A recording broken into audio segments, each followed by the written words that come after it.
Hello, everyone. Welcome back. My name is Marium. Pronouns are she, her. I'm with the Twitch team, and I have two guests here who will introduce themselves. I am Jeremiah, pronouns he, him.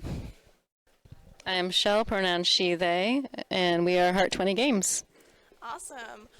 So for those who don't know what Heart20 Games is like me, do you want to talk about what game you have here at the con today?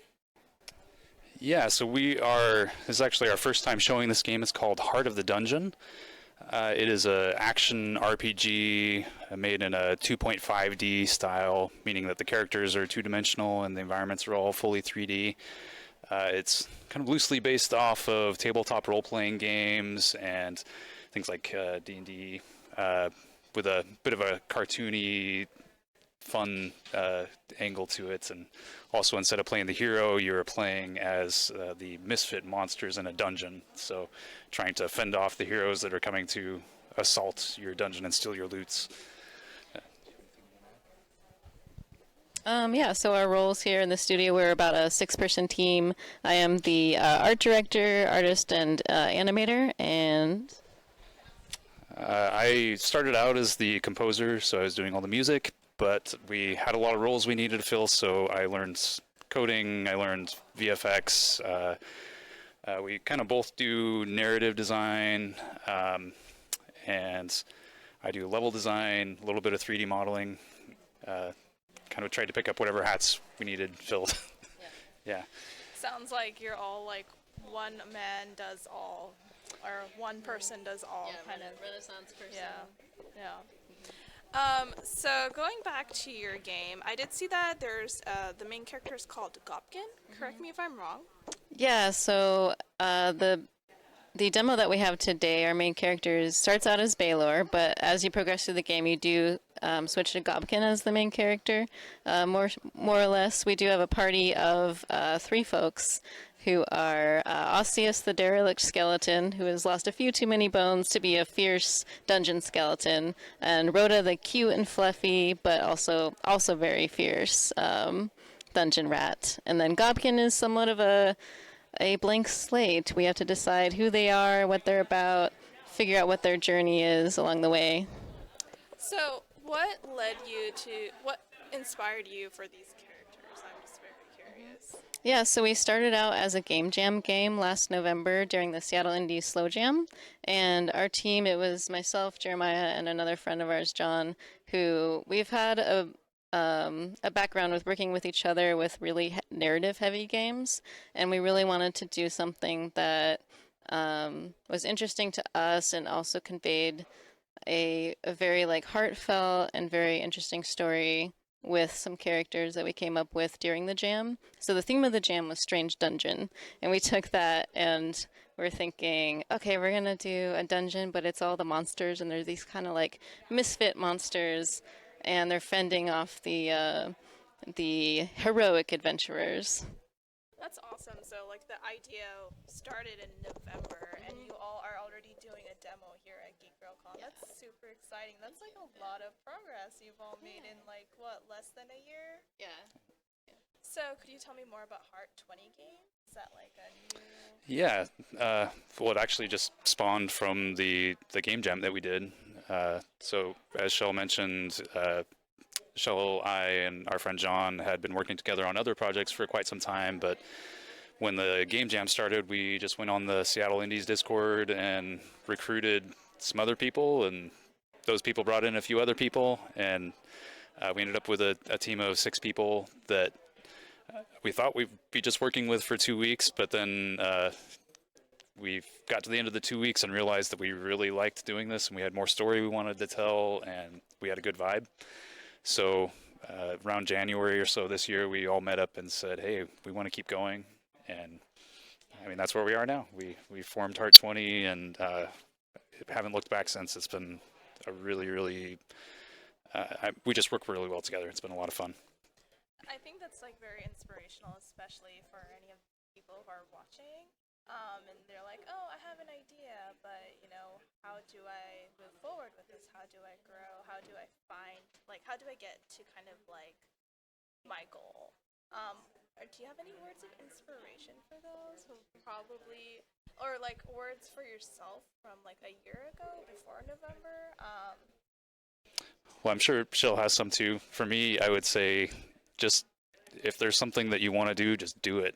Like, it doesn't matter if you don't have the skills right now, you can get them. There are resources out there. And I mean, the biggest barrier for me for so long was just finding the motivation and pushing myself to go and learn that stuff. And, you know, I had a lot of fun doing it. So and now we're making something really cool.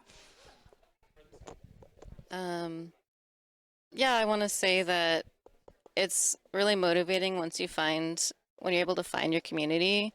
So being part of the Seattle Indies community and actually finding literally our teammates through that.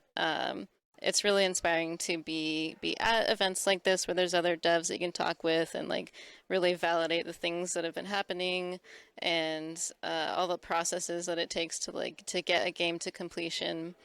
And I would like the top advice I like to give is really find your community. They're out there, especially the one we have found. It's a really great group of folks, and you can connect to folks there, and it's a great time. Cool.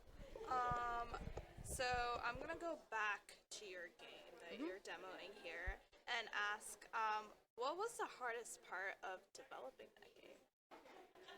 Yeah, you can speak to that first. So there have been a lot of hard parts.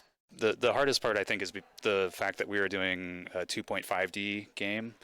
So we're developing in Unity, and Unity has very robust both 2D and 3D environments. Mixing them is not as easy. So one of the struggles we had was finding ways to light the 2D characters in a 3D space. And we tried a lot of different methods and a lot of stuff that didn't work, a lot of stuff that broke the game. Eventually, we found some shaders that we were able to use to make the characters function properly in the lighting, but then that broke a bunch of other stuff, so we had to write code to fix that. And it was just a chain reaction of things that eventually led us to something that is now really stable and works really well. But looking at it, you wouldn't realize how many struggles it took to actually get to that point. It was probably a few months of us just banging our heads against that wall. Do you have any other? I would say time, the most precious resource, is really a difficult thing because there's only so much time in the day, and at present we're doing this as a moonlighting hobby. We'd really love to make it more of a full-time thing, but at the moment we're doing what we can, and just having enough hours in the day is a struggle. But we have been managed to find time, like having a schedule, like Jeremiah set up a schedule for us, and that's been so immensely helpful to like keep motivating, keep on task, and keep on going. Yeah, sounds like you all probably have full-time or other commitments outside of developing the game. Wow, and still you all made so much progress within a year. That is Yeah. super impressive. So we talked about like the hard part. What was the most fun part of making this game? I want to say that right now is the most fun. Showing it to people for roughly the first time. We did submit to the Seattle Indies Expo the other month, and that was kind of showing people it. But this is really the first time seeing people play it in person and seeing their reactions to it and all of their feedback on it. And it's been a really amazing experience seeing those people's reactions and getting feedback on it. It's really great for UX testing. You get to see all the issues that pop up and kind of some of them fixing them on the spot and experiencing that. That's fun. I would second that, but also another thing that has been just really, really fun is working with the voice actors. Most of them are, well, they're all friends of ours that we've worked with in other projects, and they are amazing actors. And every time we get together to do it, it's like, I don't know, we reinvent the characters to some degree. It's hilarious and it's moving, and the way they interpret the lines that have been written for them sometimes just changes our entire perception of the story. And I think that's one of my favorite parts for sure. Sounds like it adds a lot of dimension to the characters, which you like, oh, I've imagined it this way, but like seeing it in real life is something different. Yeah, and then seeing it come to life with the characters too once you get it into the game. Yeah. Yeah. Cool.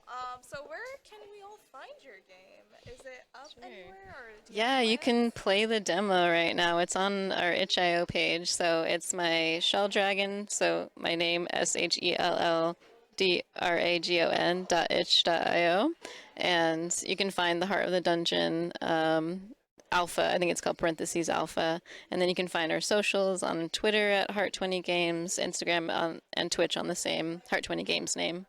Cool. And then to kind of like wrap things up, are there any projects you hope to work with or within Heart20 Games in the future? I know you all are still working. Hearts of the Dungeon is a work in progress. But any other future plans? Anything we can look forward to? Any sneak peeks, previews? Yeah, we do have a pretty open development process right now. So we're also Twitch streaming on our Heart20 Twitch. We do a dev stream every Sunday night when we're at home and can do that. So it's kind of cool that we're actually on Twitch right now on Sunday night. That's fun. So do you want to give your Twitch name? Yeah, to it's Heart20 Games on Twitch as well. Okay.